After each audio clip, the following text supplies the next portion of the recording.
जब भगवान की लगन लग जाती है या भगवान की ओर जीवन की गति हो जाती है तो जीवन दूसरी ओर जा ही नहीं सकता।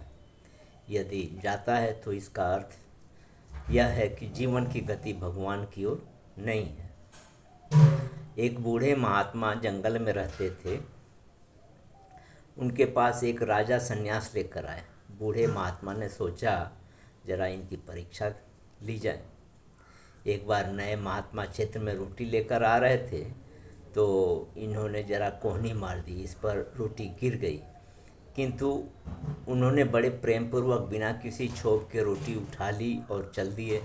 फिर पीछे गए, धक्का दिया और रोटी फिर गिर गई। इस बार नए महात्मा ने रोटी उठा ली पर जरा हंसे, पुनः आगे बढ़े। फिर उन्होंने वैसा ही किया और रोटी गिरा दी। इस बार वे हंसे और खड़े हो गए।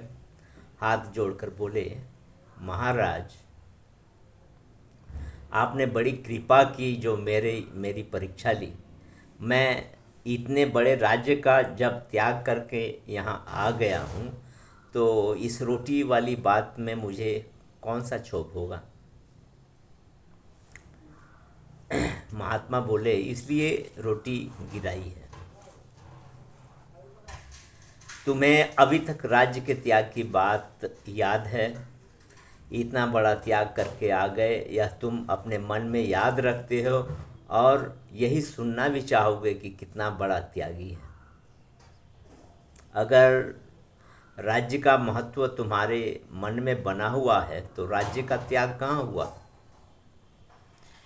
इस त्याग का भी त्याग कर दो तब ठीक है। एक बार की बात है कि काशी में मणिकर्णिका घाट पर कुछ लोग बैठे थे। ज्येष्ठ मास के शुक्ल पक्ष की चांदनी रात थी। कुछ के मन में बात आई कि चांदनी रात में नाव पर बैठ करके प्रयाग चलते हैं। वहाँ नाव भाड़े पर लिया और उसमें सवार हो गए।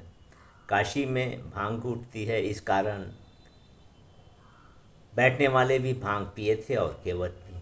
सब बैठ गए तो नाव चलने लगी। सभी सो गए।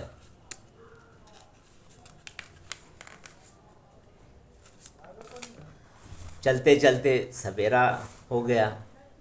सवेरे जब नशा उतरा तो देखा कि नाव वहीं मणिकर्णिका घाट पर ही पड़ी है, आगे गई ही नहीं। एक ने केवट से पूछा कि क्या तुमने डांड नहीं चलाई?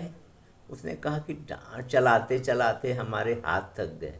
फिर पूछा कि तुमने डांड चलाया तो नाव गई कैसे नहीं? बाद में देखा गया कि रस्सा खोला ही नहीं गया था। इस प्रकार हम लोगों ने साधना की कहाँ? जगत का रस्सा बंधा ही है। रस्सा बांधे रख कर कहते हैं कि भगवान हमें मिले ही नहीं। अरे उधर तुम गए ही कहाँ? रस्सा खोलो और भगवान की ओर नाव ले जाओ, फिर तुरंत वहाँ पहुँच जाओगे।